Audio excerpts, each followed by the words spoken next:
tu t'en vas? Oh. J'ai quelque chose qui me fait trop mal. Ah, OK. C'est beau, je comprends.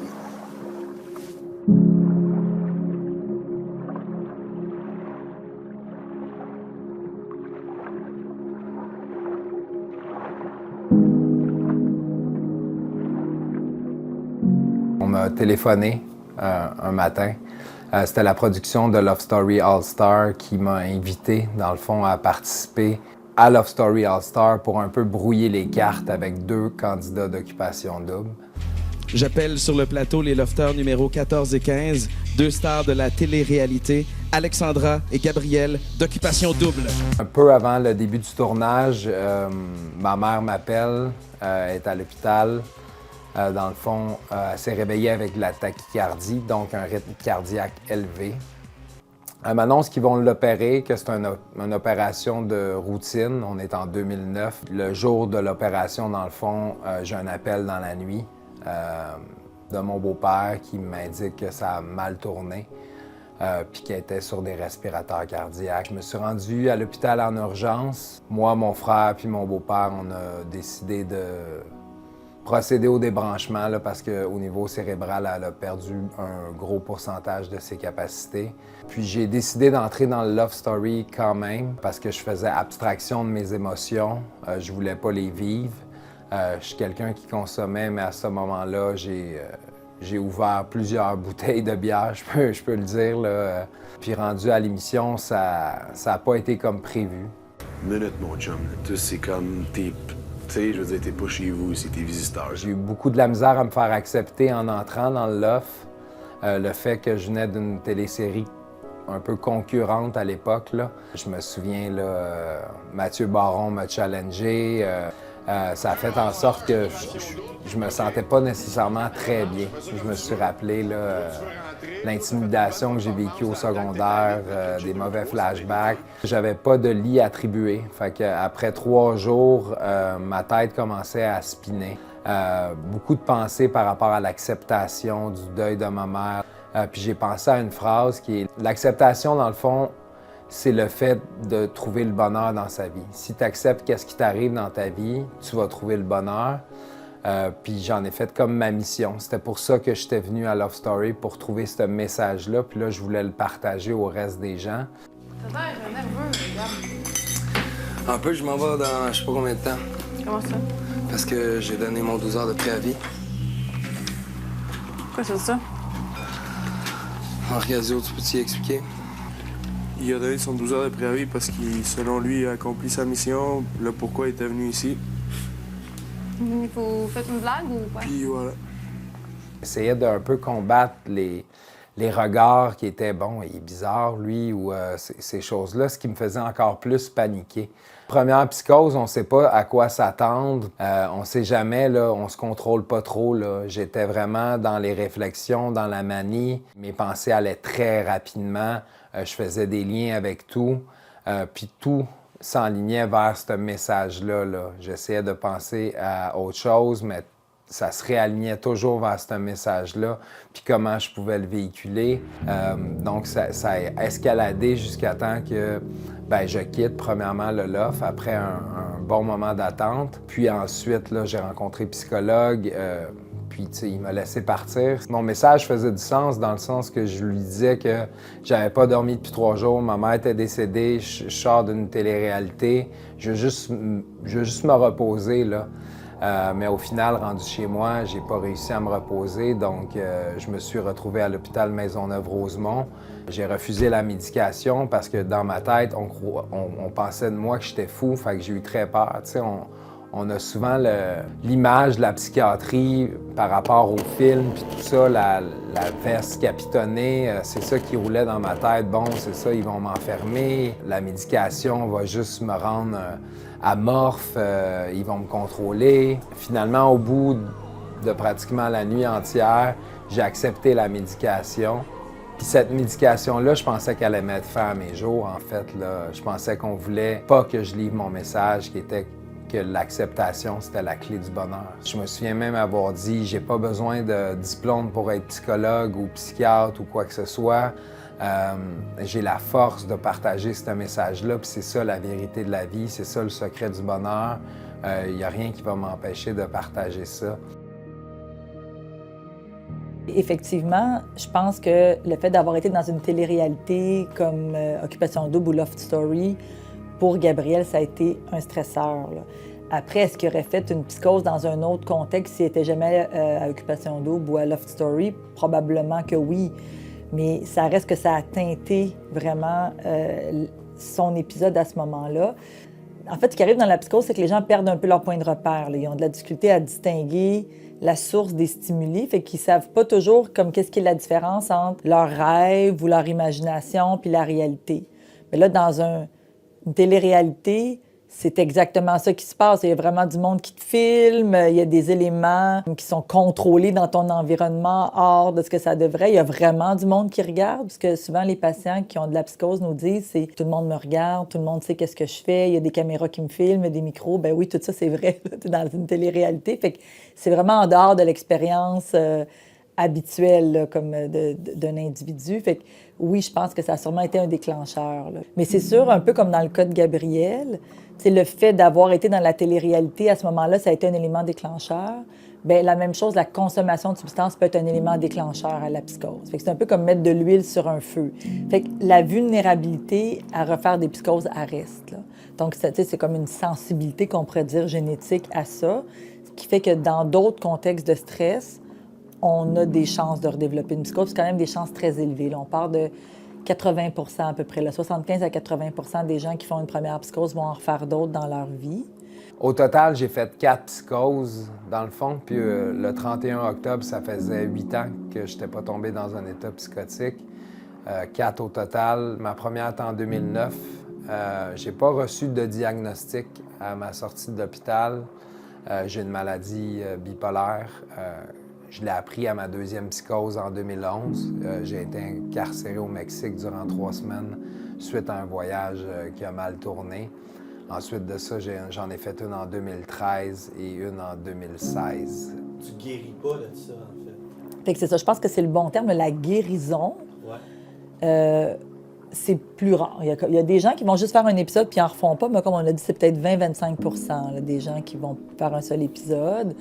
Par contre, le rétablissement, ce que nous, on appelle par le rétablissement, c'est la capacité de la personne à atteindre ses objectifs de vie, à atteindre un certain bien-être. Ça veut dire que, par exemple, si Gabriel il a appris à se connaître, bien, il peut être quand même capable d'atteindre ses objectifs de vie puis à prendre le contrôle de son problème de santé pour pas que ce soit sa maladie, en fait, qui contrôle sa vie, là. Je pense qu'il faut comprendre que le rétablissement, c'est pas quelque chose qui est linéaire. Donc, on va avancer, on va reculer, on va réavancer, mais on part jamais du point de départ. Pour me protéger, j'ai réalisé que tout part du stress. Qu'est-ce qui m'aide à être moins stressé? Avoir une routine. Je me lève le matin, il est 6 heures, je me fais à déjeuner, puis ça prend vraiment pas beaucoup de temps, puis que je suis déjà parti, puis je commence à marcher vers le gym. Puis là, j'en ai au moins pour une bonne heure, là, une bonne heure à m'entraîner. Je trouve que c'est pas toujours évident, mais des fois, je vais baisser le temps que j'y vais. Mais pour moi, c'est important d'y aller pour garder ma discipline et ma motivation.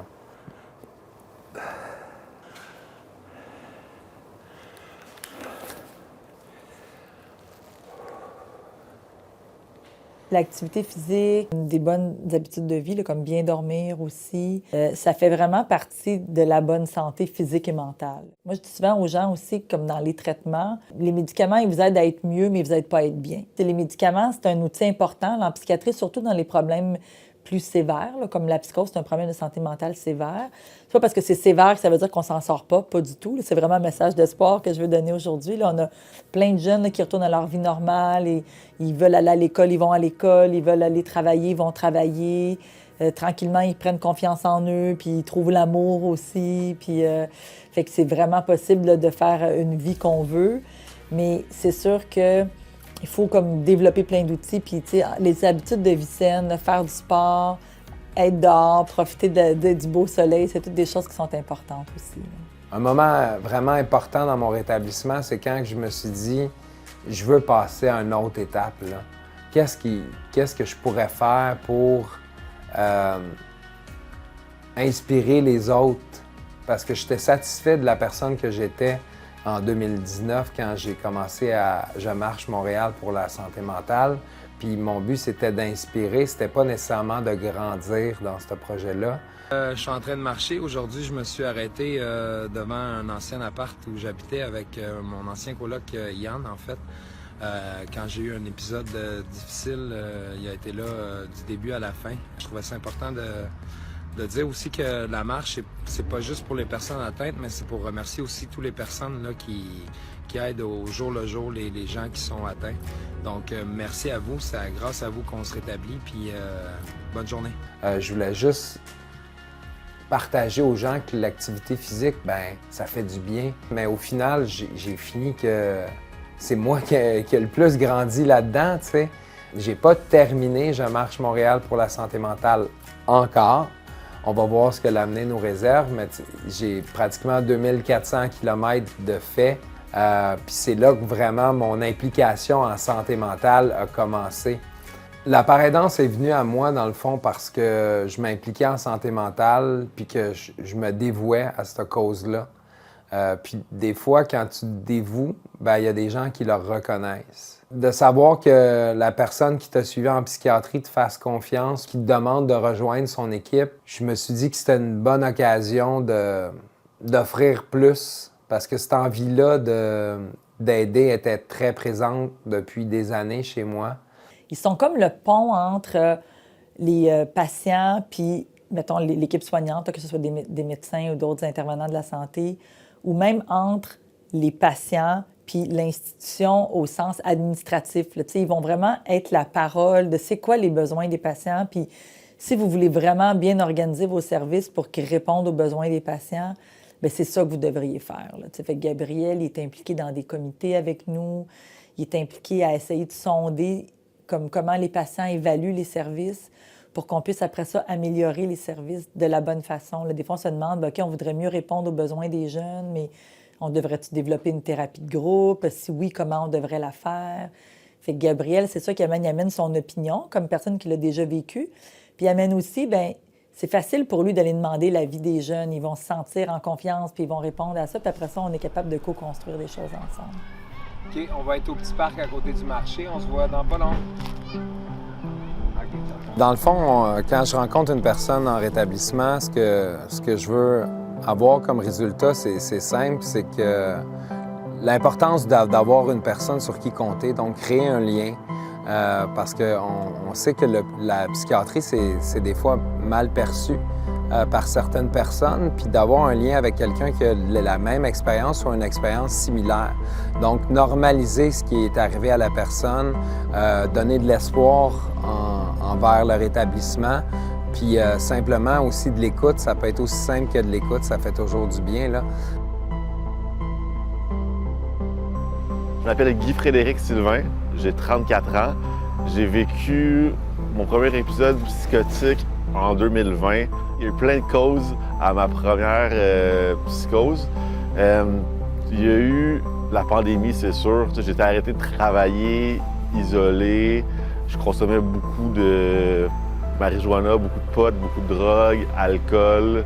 J'ai arrêté l'activité physique, plus de routine. Ça fait que la chaîne elle a débarqué, puis j'ai été hospitalisé à l'été 2020. Quand j'ai été hospitalisé, on m'a introduit à un groupe de pères aidants. Puis Gabriel était là. Il a animé un groupe sur le rétablissement, en fait, sur un groupe de 12 semaines. Ça m'a aidé à cheminer en acceptant ma condition médicale. Ça m'a aidé aussi en me sentant compris, en me donnant espoir. Je pense que c'est possible de vivre avec un enjeu de santé mentale puis d'avoir une belle vie saine et épanouie. Présentement, je m'appuie vraiment sur une journée à la fois. Je veux pas m'en mettre trop, puis c'est probablement au niveau du stress que je fais ça. Fait que la suite des choses au niveau de la paraidance, au niveau de ma carrière, je sais un peu ce qui m'intéresse, beaucoup la sensibilisation, que ce soit dans les médias, que ce soit sur les réseaux sociaux, ça m'intéresse énormément. J'ai commencé à faire des TikTok des fois le soir, Quand ça me tente, sporadiquement comme ça, j'ai une pensée que je veux partager. Que ce soit au niveau de la consommation ou des expériences au niveau des premiers épisodes psychotiques, de la bipolarité, de la santé mentale.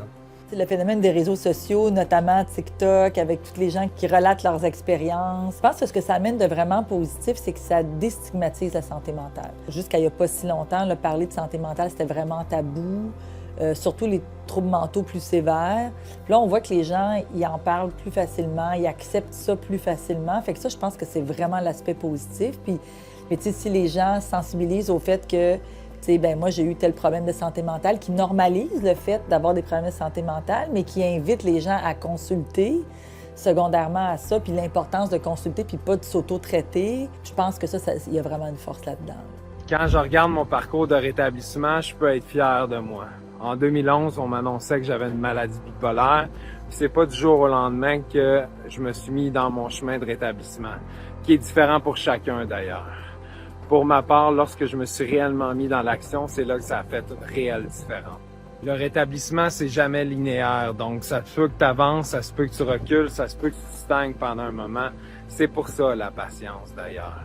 Mais quand on s'offre un peu de douceur, je pense que tout est possible avec un mode de vie sain comme moi qui a décidé d'être abstinent récemment de toute consommation. Je pense que c'est la clé de la réussite. En tout cas, la mienne. Je vous souhaite une belle journée, puis profitez du soleil.